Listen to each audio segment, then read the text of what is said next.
बिस्मिल्लाहिर्रहमानिर्रहीम नहमदुहु व नुसल्ली अला रसूलिल्लाहि करीम।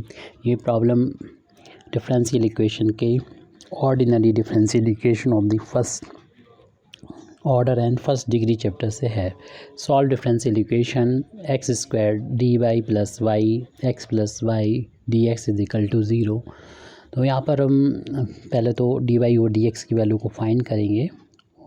तो उसके लिए पहले तो गिवन डिफरेंशियल इक्वेशन को हमें लिख देना चाहिए।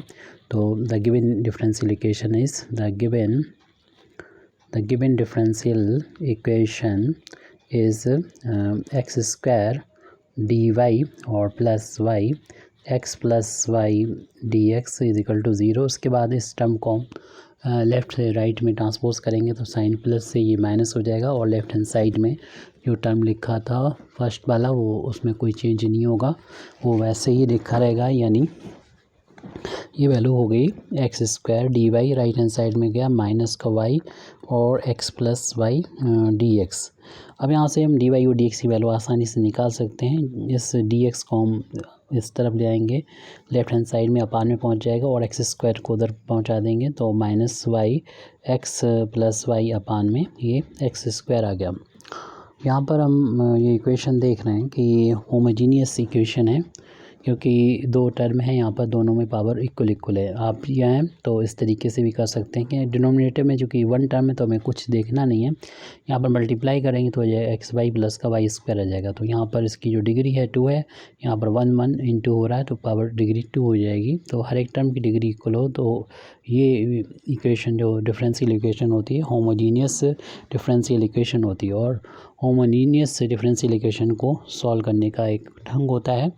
तो यहाँ पर लिख देते हैं पहले तो हम विच इज़ ए होमोजीनियस यानी एक जैसा होमोजीनियस डिफरेंशियल इक्वेशन है ये डिफरेंशियल इक्वेशन। और होमोजीनियस डिफरेंशियल इक्वेशन को सॉल्व करने का जो तरीका होता है, इस इक्वेशन नंबर 1 डाल दें। ये तरीका होता है कि हम पुट कर देते हैं y is equal to v x. यहाँ पर जो डिपेंडेंट वेरिएबल था y, उसका रोल अब v अदा करेगा और इंडिपेंडेंट वेरिएबल x है तो वो x ही रहेगा। और हम y अगर इतना रखेंगे यहाँ पर तो डी वाई और डी एक्स क्या रखेंगे तो उसके लिए इसको x के रिस्पेक्ट में जो इंडिपेंडेंट वेरिएबल है उसको डिफ्रेंशिएट करेंगे। यहाँ दो फंक्शन का मल्टीप्लिकेशन है तो आप x को पहले वैसे ही रखा रहने दें और v का डिफ्रेंशिएशन कर लें। अगली बार v को ऐसे रखा रहने और x का डिफ्रेंशिएशन x के रिस्पेक्ट में 1 हो जाएगा, यानी ओनली ये v हो जाएगा। अब ये वैल्यू उठा के putting this value in equation number 1, इसको हमने इक्वेशन नंबर 1 डाल दिया था जो कि भी डिफरेंशियल इक्वेशन ही है। हमने फार्म्स की चेंज की थी, ट्रांसपोज किया था। तो अब यहाँ पर डी वाई और डी एक्स की वैल्यू रख दे रहे हैं। राइट हैंड साइड में भी जितना भी टर्म है वहाँ पर ये वैल्यू पुट कर देंगे जो भी हमने लिखी थी। उसमें लिखा हुआ एक्स वो लिख दें, वाई की वैल्यू वी एक्स रख दें, मल्टीप्लाई में है प्लस वी एक्स रख दें, लेकिन वाई का स्क्वायर है अपान में एक्स स्क्वायर है तो ऐसे लिख दें इसको। अब इस टर्म को यानी ये वैल्यू रखने के बाद ये वेरिएबल सेपरेट हो जाते हैं, यानी डिपेंडेंट और इंडिपेंडेंट वेरिएबल। बी को हम उधर ले जाएंगे लेकिन फ़िलहाल अभी हम राइट हैंड साइड में कैलकुलेशन करना चाहते हैं कि x into x x square हो जाएगा, यानी वी एक्स स्क्वायर और प्लस इसका ब्रैकेट ओपन करेंगे तो बी का भी स्क्वायर हो जाएगा, एक्स का स्क्वायर हो जाएगा, अपान में एक्स स्क्वायर है। अब इस बी टर्म को हम राइट हैंड साइड में ले जाएंगे, यानी हम यहाँ पर छोड़ जाते हैं सिर्फ d v over d x, x से मल्टीप्लाई हो रहा है यहाँ पर इसका, और यहाँ पर न्यूमरेटर में एक्स स्क्वायर को कॉमन लेंगे तो v प्लस का वी स्क्वायर बचेगा, अपान एक्स स्क्वायर है यहाँ पर, इससे कैंसिल हो जाएगा। v इधर गया तो ये माइनस हो जाएगा। अब देखेंगे हम लोग कि वेरिएबल सेपरेट हो जाएंगे क्योंकि राइट हैंड साइड में ओनली v का फंक्शन है। इस ब्रैकेट को जब हम ओपन करेंगे तो हमको ये मिल रहा है, यानी माइनस v और माइनस का वी स्क्वायर और माइनस v पहले से हमारे पास यहाँ पर मौजूद है तो ये दोनों टर्म ऐड हो जाएंगे। माइनस बी स्क्वायर को पहले लिख दें और ये दोनों टर्म माइनस बी है तो माइनस के 2 टाइम्स भी हो जाएंगे क्योंकि राइट हैंड साइड में ओनली ये v का फंक्शन है। तो हम इसको ट्रांसपोज कर सकते हैं, तो ट्रांसपोज कर सकते हैं। तो यहाँ पर वेरिएबल को सेपरेट यानी कर सकते हैं, माइनस कॉमन अगर ले लें यहाँ से बल्कि हम यहाँ पर v कॉमन भी मिल रहा है तो माइनस v कॉमन ले लेते हैं तो v प्लस का ये 2 आ जाएगा। और जिस तरफ dv और v वाले टर्म को ले जाएंगे और x को दूसरी साइड में ले जाएंगे तो dv अपान में हो जाएगा ये v और v प्लस 2 और यहाँ पर राइट हैंड साइड में ले गए dx अपान x। अब जब इस तरीके से वेरिएबल सेपरेट हो जाते हैं तो दोनों साइड इंटीग्रेट कर लेते हैं। तो यहाँ पर हमें इंटीग्रेशन करना होगा तो यहाँ पर लिख देते हैं हम ऑन, किसी के रिस्पेक्ट में नहीं करना इंटीग्रेशन, ऑन इंटीग्रेटिंग। जब हम इनसे इंटीग्रेट कर रहे हैं तो दोनों तरफ इंटीग्रेशन का साइन लग जाएगा। दोनों तरफ इंटीग्रेशन का हमने साइन अप्लाई कर दिया है। न्यूमरेटर में dv अपान v और v प्लस का 2 है और राइट हैंड साइड में यहाँ पर है 1 अपान यहाँ पर dx अपान में x है। तो इसको इंटीग्रेट करने के लिए हमें पार्शियल फ्रैक्शन करना होंगे इनके, और चूँकि पार्शियल फ्रैक्शन यहाँ पर हम डायरेक्ट कर सकते हैं क्योंकि ये लीनियर में इधर भी v की पावर 1 है और इस फैक्टर में भी, दोनों फैक्टर में v की पावर 1 है।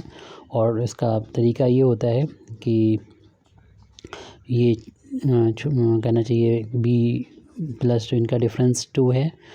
इसमें से अगर इस फैक्टर b प्लस 2 में से अगर b माइनस करेंगे तो बचेगा ओनली 2। तो 2 को 1 अपान में करके लिख दें बाहर यहाँ पर, और जो यहाँ पर छोटा है v उसे पहले और माइनस v प्लस 2 को जो है बाद में लिख दें।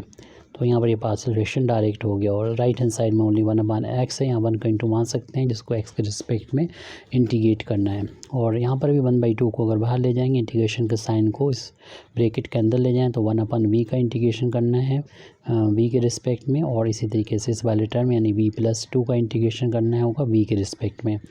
1 अपान x का इंटीग्रेशन आपको मालूम है कि log x होता है, तो यहाँ पर इंटीग्रेशन को log x लिख देंगे और कांस्टेंट ऑफ इंटीग्रेशन माना कि k है, क्योंकि अभी हम इस k की फार्म को चेंज करके उस फार्म में लिखेंगे जिसमें ज़्यादातर टर्म्स हैं ताकि आंसर अच्छा लगे। ये तो ऐसे भी लिखा रहने देंगे तो कोई प्रॉब्लम नहीं है। यहाँ पर आपको मालूम है कि 1 अपान b का इंटीग्रेशन b के रिस्पेक्ट में b होता है। इसी तरीके से यहाँ पर कोई भी कांस्टेंट ऐड हो रहा हो या सब्सट्रैक्ट हो कोई फ़र्क नहीं पड़ता, आप इसको 1 अपान b की तरह कंसीडर करके उसी तरीके से इंटीग्रेशन करेंगे और जो भी प्लस हो रहा है या माइनस हो रहा है वो ऐड कर देंगे। इंटीग्रेशन यहाँ पर हो चुका है, बड़ा ब्रैकेट क्लोज कर दें स्क्वायर ब्रैकेट को।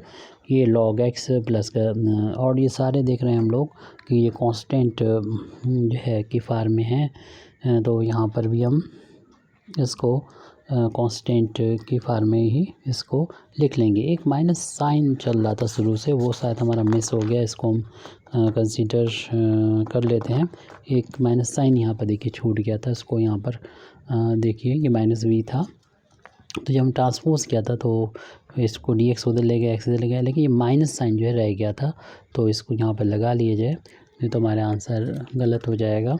तो माइनस था यहाँ पर, तो ये माइनस यहाँ पर लगा रहेगा, तो करेक्ट कर लें। यहाँ पर ये गलती हो रही थी, इस गलती में सुधार कर लें। तो माइनस का ये यहाँ पर रहेगा, यहाँ पर माइनस आएगा। ज़्यादातर ये टर्म लॉग में आ रहे हैं तो हम जो कांस्टेंट के है उसे भी हम log c की फार्म में लिख दें। ये कोई ज़रूरी नहीं है, आपकी मर्ज़ी, ऐसे करना चाहते करें, ना करना चाहें से छोड़ सकते हैं। और दो log के बीच में अगर माइनस है तो आपको एक बार log लिखना है, जो प्लस वाला है उसे न्यूमरेटर में और जो माइनस वाला है उसको डिनोमिनेटर में लिख दिया जाएगा। राइट हैंड साइड में भी देखिए ऐसे ही करना है, log एक बार लिखा जाएगा, जो प्लस वाला है उसे न्यूमरेटर में और जो माइनस वाला है उसको डिनोमिनेटर में कर दिया जाएगा। और इसमें हम अगर हटाना चाहते हैं इस 1/2 को, तो ये log इसके बाद जो भी लिखा है फैक्टर या टर्म लिखा उसकी पावर आ जाएगी, कोई भी एक्सप्रेशन लिखा उसकी पावर आ जाएगी, यानी ये 1/2 आ जाएगा। यहाँ पर जो मल्टीप्लाई है जो है ये log की जो प्रॉपर्टी है उसका हमने यूज़ किया है। और ये दोनों तरफ ऐसा करने से हम log से log हटा देंगे, दोनों साइड के एंटी log लेने पर log हट जाएगा और जो बचेगा वो है b अपान b प्लस का 2 होल पावर 1/2 भी लगा सकते हैं या स्क्वायर रूट में भी लिख सकते हैं, और ये बचा है c अपान x। फिलहाल अभी हमने 1/2 लिखा है इसको, और हम चाहें तो उसको स्क्वायर रूट भी लगा सकते हैं, यानी स्क्वायर रूट v अपान b प्लस 2। हमारे अपनी तरफ से जो माना हुआ था वो v की वैल्यू थी, v की वैल्यू यहाँ पर पुट करना होगी। हम होमोजीनियस डिफरेंशियल इक्वेशन को सॉल्व करते हैं y बराबर bx ही रखा करते हैं ज़्यादातर, तो उस केस में v की वैल्यू यहाँ से अगर फाइंड करेंगे तो x को लेफ़्ट में ले जाएंगे तो y अपान x हो जाएगा, तो डायरेक्ट यहाँ पर रख दें। कभी कभी x बराबर vy भी रखना होता है, लेकिन यूजुअली यही वैल्यू रखना होती है, इसलिए हम लोग डायरेक्ट यहाँ पर उसका यूज़ कर सकते हैं। वाई की वी की जगह पर वाई अपान एक्स रख देंगे, यहाँ पर भी वाई अपान एक्स रख दिया जाएगा। और इसको सॉल्व कर रहे हैं हम लोग। सी अपान एक्स ये अपान में पहुँचेगा, यानी स्क्वायर रूट वाई अपान में हो जाएगा एक्स, और यहाँ अपान बंद करते हुए एलसीएम ले लेंगे, और एलसीएम हो जाएगा एक्स, इस 1 का इधर इंटू हो जाएगा और इस एक्स को उधर इंटू होकर ये 2x हो जाएगा। राइट हैंड साइड में सी अपान एक्स है, और ये यहाँ पर एक्स कैंसिल कर सकते हैं, और जो बचेगा उसको हम यहाँ पर अगली स्टेप में लिख सकते हैं। इसको अगले स्टेप में इसको हमें लिख लेना चाहिए, और अगले स्टेप में जो टर्म है उनको लिखेंगे जो कि स्क्वायर रूट के अंदर है, वाई अपान में वाई प्लस का 2x, और राइट हैंड साइड में ये सी अपान एक्स है। और आप चाहें तो इसमें स्क्वायर रूट को हटा दें, इतना भी सॉल्यूशन लिख सकते हैं, छोड़ सकते हैं, या स्क्वायरिंग बोथ साइड, जब स्क्वायर करेंगे तो हमारा रूट लेफ्ट हैंड साइड से हट जाएगा, और राइट हैंड साइड में ये सी का स्क्वायर हो जाएगा अपान एक्स का स्क्वायर हो जाएगा। और फिर हम यहाँ पर क्रॉस मल्टीप्लिकेशन कर लेंगे, एक्स स्क्वायर का ये लेफ्ट हैंड साइड में मल्टीप्लिकेशन वाई के साथ, इसका इंटू करेंगे सी स्क्वायर, और वाई प्लस का ये 2x यहाँ पर आ चुका है। तो इसमें हम जो सी स्क्वायर एक कांस्टेंट इसको कंसीडर कर सकते हैं, जैसे हमने के का तो यूज़ कर लिया है, सी स्क्वायर को एक कोई कांस्टेंट मान लेते हैं।